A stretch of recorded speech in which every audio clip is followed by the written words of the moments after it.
Hi കൂട്ടുകാർ, അസ്സലാമു അലൈക്കും വറഹ്മത്തുള്ളാഹി തആല വബറകാതുഹു. ഇംഗ്ലീഷ് മീഡിയം സ്കൂൾ മദ്രസയിലെ 4ാം ക്ലാസ് അഹ്കാമു തജ്വീദിലെ അദ്ദർസു ഹാദി അഷ്റ 11ാമത്തെ പാഠം അൽ മദ്ദുൽ ലാസിമുൽ ഹർഫി. നമുക്ക് ലാസിമായ മദ്, അത് ഹർഫിൽ വരുന്നതാണ് നമ്മൾ ഈ പാഠത്തിലൂടെ മനസ്സിലാക്കുന്നത്. കലിമത്ത് നമ്മൾ കഴിഞ്ഞ പാഠത്ത് പഠിച്ചിരുന്നു. അപ്പോൾ നമുക്ക് പാഠത്തിലേക്ക് കടക്കാം. ബിസ്മില്ലാഹിർ റഹ്മാനിർ റഹീം. നൂൻ, യാസീൻ, അലിഫ് ലാം മീം, ഖാഫ്. അപ്പോൾ ഇവിടെയൊക്കെ എന്താണ്? അക്ഷരങ്ങളുടെ പേര് കൊണ്ട് തന്നെയാണ് നമ്മളിത് വായിക്കപ്പെടുന്നത്. എന്നാലും നമ്മളെന്താണ് ഉച്ചരിക്കുമ്പോൾ കൂടുതൽ നീട്ടുന്നുണ്ട്.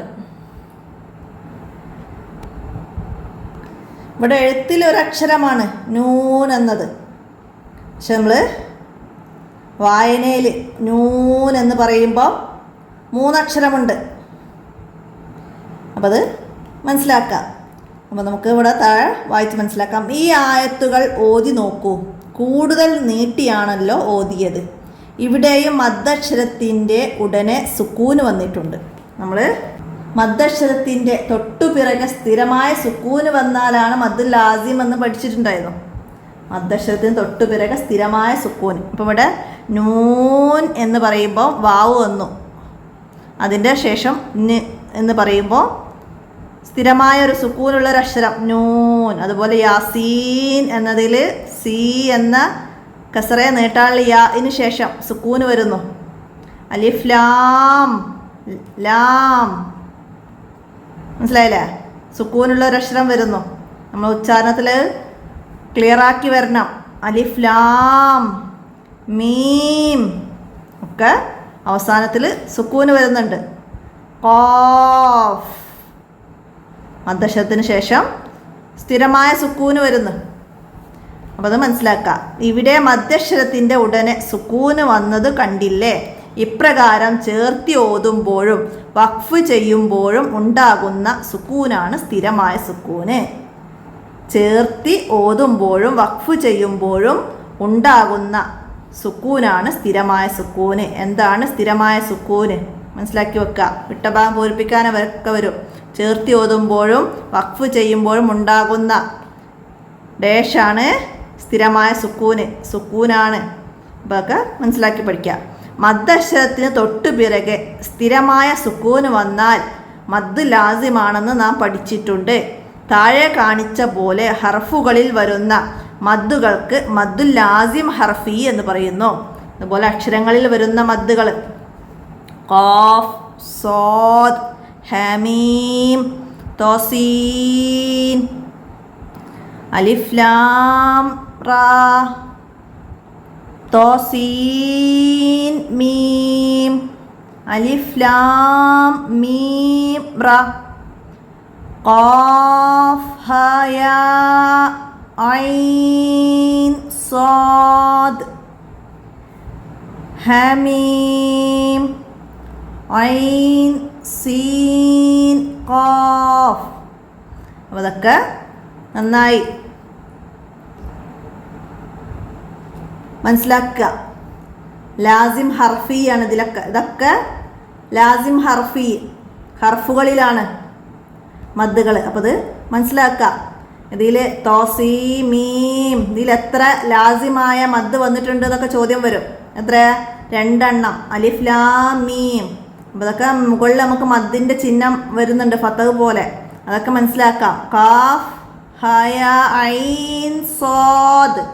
അപ്പോൾ ഇവിടെ കൂടുതൽ നീട്ടിയ അക്ഷരങ്ങൾ ഖാഫ്, ഐന്, സ്വാദ്. അപ്പോൾ 3 സ്ഥലങ്ങളിൽ ലാസിമായ മദ് വന്നു. അപ്പോൾ അതൊക്കെ മനസ്സിലാക്കി പഠിക്കുക. ഇതിൻ്റെ കൂടെ നിങ്ങൾക്ക് നോക്കി ഓതുന്നതും ഹിഫ്ലും വരുന്നത് സൂറത്തുൽ ഗാഫിർ 59-ാമത്തെ ആയത്ത് മുതൽ 85 വരെയാണ്. പിന്നെ ഫുസ്സിലത്തിൽ 1 മുതൽ 29 വരെയും. അതൊക്കെ മദ്ദൊക്കെ മനസ്സിലാക്കിയിട്ട് തജ്വീദ് നിയമപ്രകാരം ഓതി പഠിക്കുക. പിന്നെ ഹിഫ്ള് വരുന്നത് സൂറത്തുൽ അഅല, പിന്നെ അദ്കാറുകളും പഠിച്ച ദിക്റുകളൊക്കെയാണ്. അപ്പോൾ ഒക്കെ ഓരോ പാഠഭാഗത്തിൻ്റെ കൂടെയും നമ്മൾ റിപ്പീറ്റ് ചെയ്ത് ഓർത്തെടുക്കുക. ഹിഫ്ള് എക്സാമിന് എന്തായാലും ചോദ്യങ്ങൾ വരും. വർക്കിൽ നമുക്ക് ആദ്യം മുൻഷിദ് വരുന്നുണ്ട്. എന്താണ്? ലാസിം എന്നൊരു മദ്ദുണ്ട്, ദീർഘം 3 അലിഫ് അതിനുണ്ട്, മദ്ദിൻ ലീനിൻ ഹർഫിന് പിറകെ സുക്കൂന് സ്ഥിരമായി വന്നാലുണ്ട്. മദ്ദിനും ലീനക്ഷരത്തിനും പിറകെ സുക്കൂന് സ്ഥിരമായി വന്നാൽ മദ്ദുൽ ലാസിമാണ്. അതാണ് ഇവിടെ നമുക്ക് നിശ്ചിതയിലൂടെ മനസ്സിലാക്കി തരുന്നത്. മനസ്സിലാക്കുക. ഇനി താഴെ ഉദാഹരണത്തിലേതുപോലെ ഇവിടെ പൂർത്തിയാക്കണം. അപ്പോൾ ഇവിടെ ഹർഫുകളിൽ വന്ന മദ്ദുകൾ തന്നിട്ടുണ്ട്. അപ്പോൾ അതുപോലെ നമ്മൾ പാരായണ രീതി എഴുതാനാണ്. കാഫ് ഹയ ഐൻ സ്വാദ്. അപ്പോൾ ഇവിടെ മദ്ദശത്തിന് ശേഷം സുക്കൂന് വരുന്നു കാഫിന്. ഹ യ അതൊക്കെ അസ്ലിയായ മദ്ദിൻ്റെ അത് നീട്ടിയാൽ മതി. ഐൻ ഐൻ ലീനക്ഷരത്തിന് ശേഷം സുക്കൂന് വരുന്നുണ്ട്. മനസ്സിലാക്കുക. സ്വാദ് സ്വാദ് മനസ്സിലാക്കുക. അപ്പോൾ 3 സ്ഥലങ്ങളിലാണ് ലാസിമായ വന്ത് വന്നത്. അപ്പോൾ അതുപോലെ തോ സീൻ മീം അതുപോലെ എഴുതുക. അപ്പോൾ ഇവിടെ മദ്രസയിലെ ഒരു കുട്ടി എഴുതിയ ബുക്കാണ് എൻ്റെ കയ്യിലുള്ളത്. ഞാനത് തിരുത്തുന്നൊന്നുമില്ല. അപ്പോൾ ഒന്ന് മനസ്സിലാക്കാൻ വേണ്ടിയിട്ടാണ്. നിങ്ങൾ തെറ്റുകൂടാതെ എഴുതുക. തോ അവിടെ അസ്ലിയായ മദ് നീട്ടുക. സീൻ മീം.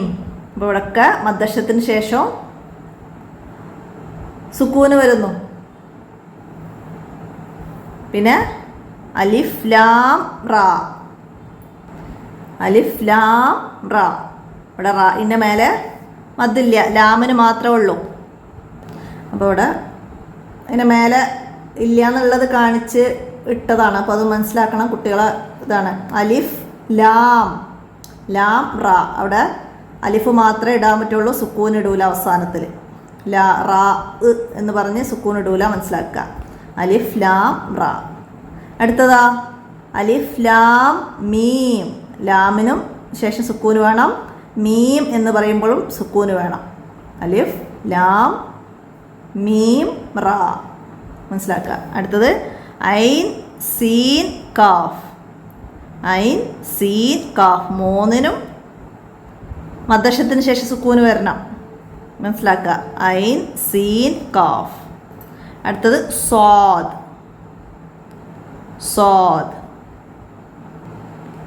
അപ്പോൾ അവസാനം സുക്കൂന് വരണം. ദ് എന്ന് പറഞ്ഞിട്ട് മനസ്സിലാക്കുക. സ്വാദ്. അപ്പോൾ അതൊക്കെ അതുപോലെ എഴുതുക.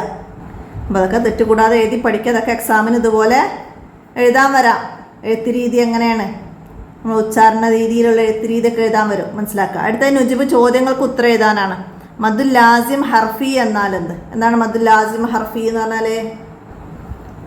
ഹർഫുകളിൽ വരുന്ന മദ്ദുകൾക്ക് ലാസിം ഹർഫി എന്ന് പറയുന്നു. ഹർഫുകളിൽ വരുന്ന മദ്ദുകൾക്ക് അൽ മദ്ദുൽ ലാസിം ഹർഫി എന്ന് പറയുന്നു. ഒന്നാമത്തെ ചോദ്യത്തിൻ്റെ ഉത്തരം അടയാളപ്പെടുത്തിയിട്ട് എഴുതുക. അപ്പോൾ ഇത്രയേ ഉള്ളൂ. എല്ലാവരും നന്നായി മനസ്സിലാക്കി പഠിക്കുക. അപ്പോൾ ഇവിടെ ലാസിമായ മദ് 3 അലിഫിൻ്റെ കതിർ നീട്ടൽ നിർബന്ധമാണ്. എന്താണ് സ്ഥിരമായ സുക്കൂന്?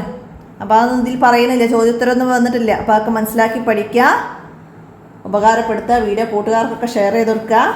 മദ്ദുകളെ കുറിച്ചിട്ട് നമുക്ക് ഇതിൻ്റെ തുടർ ക്ലാസ്സുകളാണ് അടുത്ത 5ാം ക്ലാസ്സിലേക്കൊക്കെ വരുന്നത്. അപ്പോൾ മദ്ദുകളെ കുറിച്ചൊക്കെയുള്ള പാഠങ്ങൾ നന്നായി മനസ്സിലാക്കി പഠിക്കുക. എന്നാലാണ് നമുക്ക് അടുത്ത പാഠങ്ങളൊക്കെ മനസ്സിലാക്കാൻ കഴിയുള്ളൂ. ഓരോ പാഠത്തിൻ്റെയും കൂടെ അന്നന്ന് എടുക്കുന്ന കാര്യങ്ങളൊക്കെ മനസ്സിലാക്കുക, ഉദാഹരണമൊക്കെ മനസ്സിലാക്കി പഠിക്കുക, ഉപകാരപ്പെടുത്തുക. വീഡിയോ കൂട്ടുകാർക്കൊക്കെ ഷെയർ ചെയ്ത് കൊടുക്കുക. ഇന്നത്തെ വീഡിയോ ഇവിടെ അവസാനിപ്പിക്കുകയാണ്. അസ്സലാമു അലൈക്കും വറഹ്മത്തുള്ളാഹി വബറകാതുഹു.